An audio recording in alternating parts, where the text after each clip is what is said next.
que é fiel. Amém. Um dia eu estava iniciando um estudo bíblico com jovens, numa congregação no sul do Brasil, e eu iniciei fazendo uma pergunta para eles, e a pergunta era a seguinte: que planos vocês têm para o ano de 2012? Era no começo de 2012. E aí ficou aquele silêncio no ambiente. Eu pensei que eles apenas estivessem tímidos. E aí eu forcei um pouquinho para que eles falassem algo, e de repente um menino assim, com um estilo meio malandro assim, parou assim: pastor, eu vivo o momento, eu não me preocupo com os planos e com o que vai acontecer depois. E eu pensei na hora que era só esse menino que gostava de aparentar ser malandro. Mas de repente eu perguntei para aqueles que estavam, eu sabia que naquele ano iriam concluir o ensino médio. Eu perguntei: e vocês planejam fazer o vestibular no fim do ano? Vocês planejam fazer um cursinho no ano que vem? E aí ficou aquele silêncio de novo. E eles me disseram assim: pastor, quando chegar mais perto a gente pensa nisso. O negócio é viver o momento, pastor. O aqui e o agora. É claro que isso não representa todas as pessoas hoje. É claro que isso não representa todos os jovens hoje. Eu conheço pessoas aqui dentro que estão fazendo um cursinho para fazer o vestibular no fim do ano, logo após terem concluído o ensino médio. Eu sei que alguns de vocês fizeram isso e já estão na faculdade. Ainda assim, essa coisa de perder essa perspectiva de um propósito lá na frente que eu quero alcançar, simplesmente para viver o momento, é algo muito presente nos dias de hoje. Quando eu converso com pessoas mais velhas sobre relação do casal, geralmente eu percebo que o namoro antigamente era diferente. Eu já ouvi que demorava um tempo até o menino pegar na mão da menina. Demorava mais um tempo até dar o primeiro beijo na menina. Até estar sentado na sala olhando televisão, sem a presença dos pais da menina, nem se fala então. E hoje a gente sabe que é bem diferente. Um outro exemplo disso é a visão que as pessoas têm de trabalho hoje em dia. Eu conheço pessoas aposentadas que dizem o seguinte: pastor, eu trabalhei 40 anos nessa firma.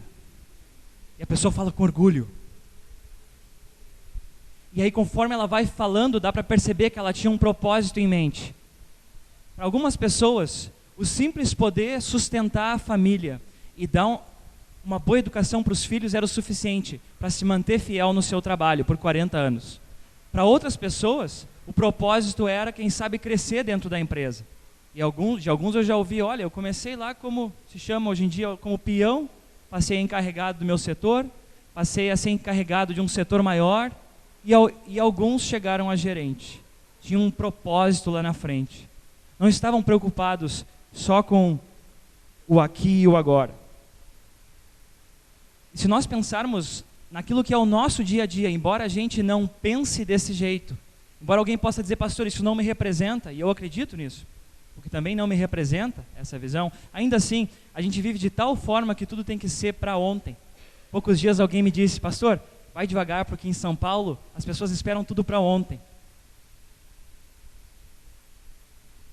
Às vezes a gente tem um problema diante de nós que a gente resolve com um clique no mouse, ou então com um encostar da ponta do dedo na tela do celular está resolvido o problema.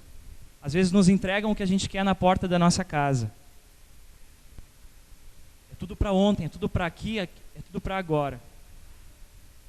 Essa coisa do imediato.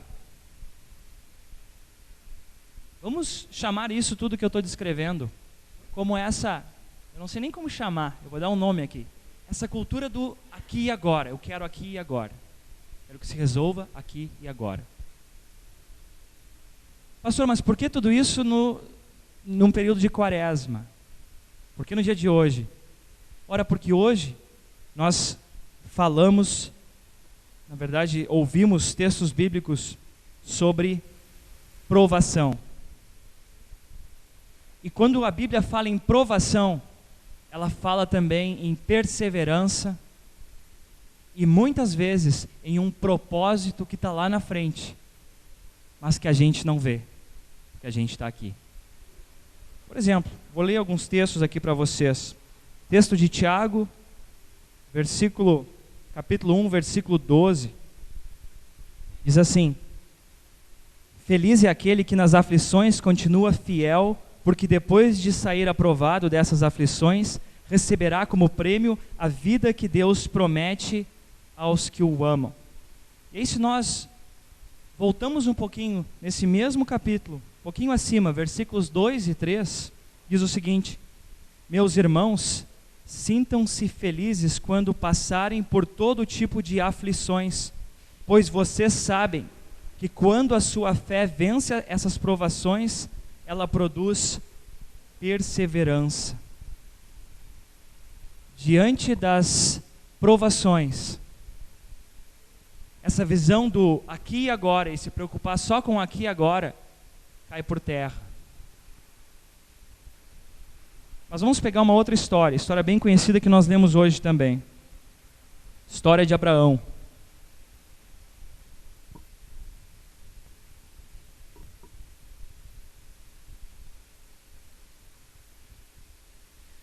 É dito que Abraão era um servo de Deus e de repente Deus diz para ele, Deus havia prometido e dado um filho a Abraão, e de repente Deus diz: Abraão, pega o teu filho, leva até esse monte e sacrifica ele.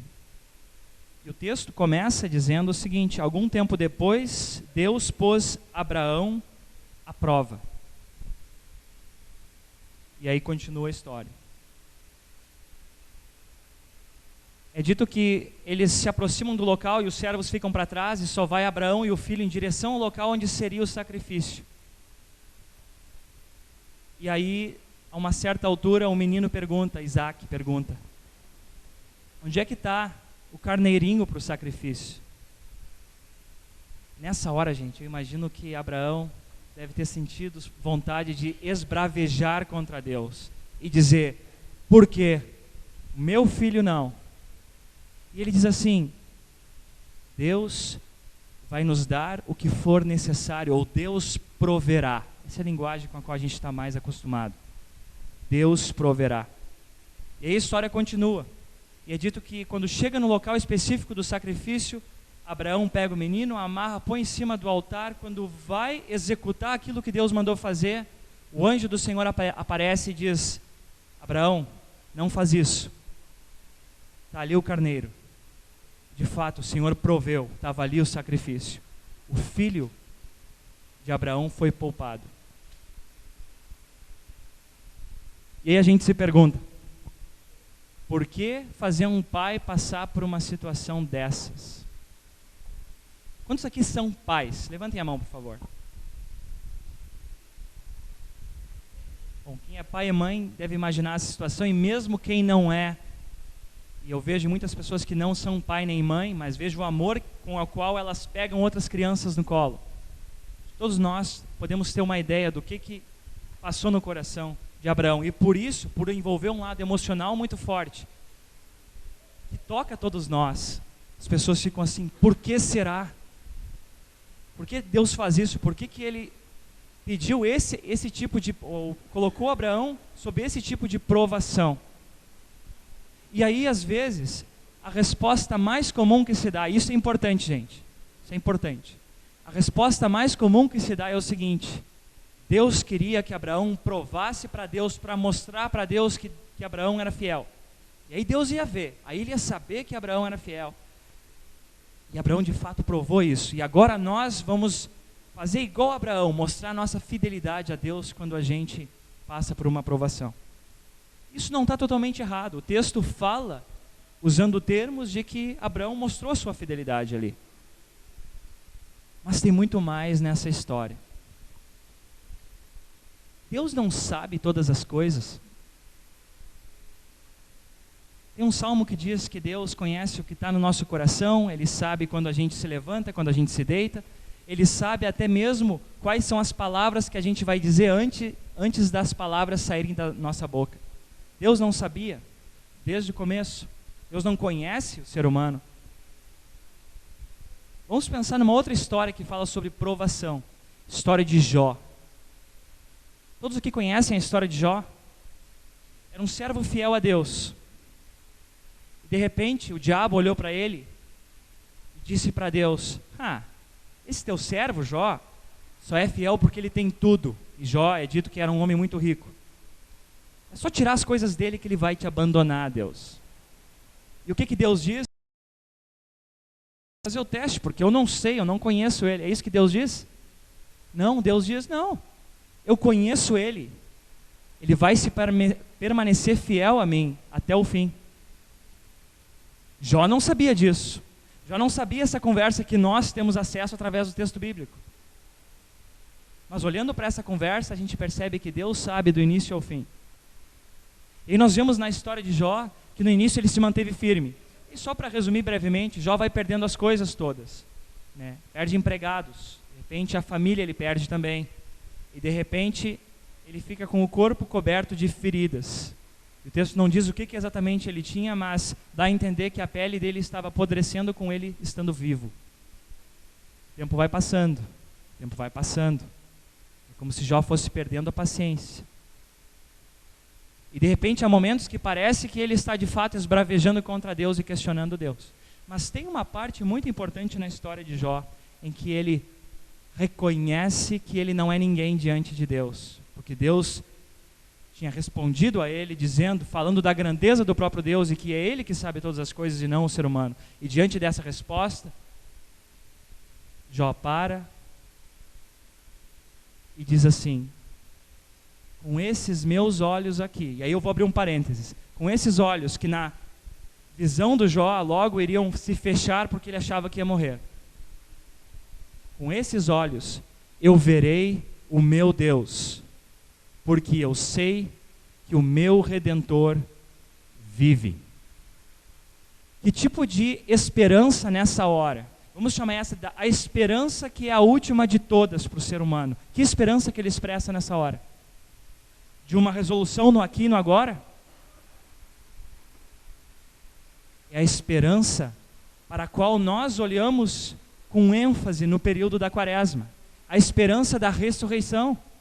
Eu, com os meus olhos, que vão se fechar daqui a pouco, verei a Deus face a face. O meu Salvador, o meu Redentor vive. Essa talvez vai ser, em alguns casos, a única esperança no momento de provação. Mas agora voltemos à história de Abraão e vamos tentar abranger um pouquinho mais a nossa visão dessa história. Há uma interpretação da história de Abraão, dessa provação de Abraão, dentro do próprio texto bíblico. Vocês sabiam disso? Texto de Hebreus. Eu vou abrir o texto. Hebreus capítulo 11, versículos 17 a 19. Aqui é uma parte que o autor de Hebreus está falando do que é chamado aqui no texto de heróis da fé e como eles viveram. E aí tem uma parte que fala exatamente dessa história de Abraão e Isaac que nós não conseguimos entender geralmente. Foi pela fé que Abraão, quando Deus o quis pôr à prova, ofereceu o seu filho Isaac em sacrifício. Deus tinha prometido muitos descendentes a Abraão, mas mesmo assim ele estava pronto para oferecer o seu único filho em sacrifício. E agora vem uma parte importante.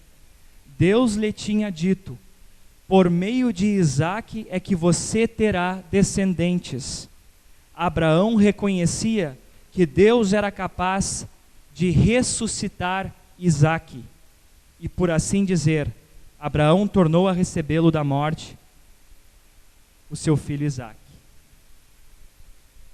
Vou repetir. Abraão sabia que Deus poderia ressuscitar o seu filho Isaac. E agora de novo, voltando para a história em Gênesis. Quando Abraão diz, Deus proverá, não tem a ver com aqui agora eu quero que isso se resolva, mas tem a ver também com essa esperança, que pode ser a última que nós temos. A esperança de que mesmo se ele sacrificasse o filho, Deus ressuscitaria Isaac. Por quê? Porque a promessa de dar muitos descendentes a Abraão era através de Isaque. E Deus não mente. E Abraão sabia disso. Por isso, as histórias de provação na Bíblia, e isso aqui é de extrema importância. Se o que eu falei até agora talvez não foi, alguém não conseguiu prestar atenção até aqui, isso aqui é importante. As histórias de provação na Bíblia mostram muito mais a nossa fraqueza humana e a fidelidade de Deus que cumpre as suas promessas. Porque na nossa fraqueza, ou melhor dizendo, na nossa provação, se a gente olhar só para nós mesmos, talvez a gente perca o foco que pode estar lá na frente. Eu não vejo aqui e agora. Mas aí olhando para nós, reconhecendo a nossa fraqueza, e às vezes, muitas vezes, a incapacidade de superar aquela situação, a gente também reconhece que é só Deus para ajudar a gente, que é só Ele para resolver. E Ele é fiel às promessas dEle. A prova maior da fidelidade de Deus para com as próprias promessas acontece na cruz, onde o filho que não foi poupado deu a vida. Deus poupa o filho do servo Abraão, mas não poupa o seu próprio filho. Que traça um caminho, que vai por um caminho que nós não caminhamos porque não poderíamos caminhar, quando ele vai até a cruz e morre pelo ser humano. Paga pelas nossas falhas. E promete que está presente com as pessoas quando elas passam por provações. Tudo isso quer dizer, gente, que quando vocês passarem por provações, vocês não estão sozinhos. O mesmo Deus que foi fiel às suas promessas a Abraão, é fiel a cada um de vocês nas promessas dele, que dizem: eu estou com vocês. A morte de Cristo na cruz aponta para essa verdade, que Deus não é um Deus que corre do sofrimento quando um filho dele está sofrendo, mas vai ao encontro do sofrimento, porque Cristo vai ao encontro da cruz. Ele é um Deus que talvez não vai resolver tudo no aqui e agora, como às vezes se espera. É um Deus que vai dizer: tenha perseverança, continua firme, eu estou contigo. E lá no final, algo sobre o qual o Tiago fala, está esperando a gente: o prêmio da vitória, a coroa da vida eterna. Não é aqui, não é agora, é lá na frente. A gente não sabe quando, mas é o prêmio que nós recebemos, porque Cristo passa pela cruz, passa pelo túmulo e deixa o túmulo vazio. Por isso, gente, não caiam nesse papo furado de pregador. Aqui, não sei se eu vou ser polêmico com isso que eu vou dizer ou não, mas não tem importância. Não caiam no papo furado de pregadores que dizem que podem determinar para Deus que o sofrimento vai acabar aqui e agora, quando você estiver passando por uma provação. Deus não promete isso na Bíblia. O que Ele promete é: eu estou contigo, tu és meu filho.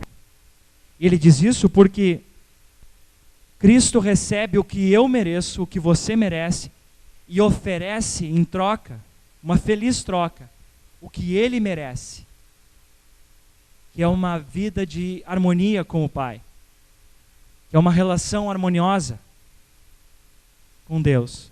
Ele mesmo, sendo o próprio Deus, oferece isso a nós. Eu quero aqui, eu quero agora, eu determino. Vou repetir: papo furado. A Bíblia fala que no mundo nós passaremos por aflições, mas alguém venceu o mundo por nós. Quem é esse alguém? Jesus Cristo, o Salvador do mundo inteiro. Que Deus nos guarde nessa verdade, hoje e sempre, para o dia que receberemos a coroa da vida eterna, porque Deus se manteve e se mantém fiel sempre. Amém. Nos coloquemos de pé.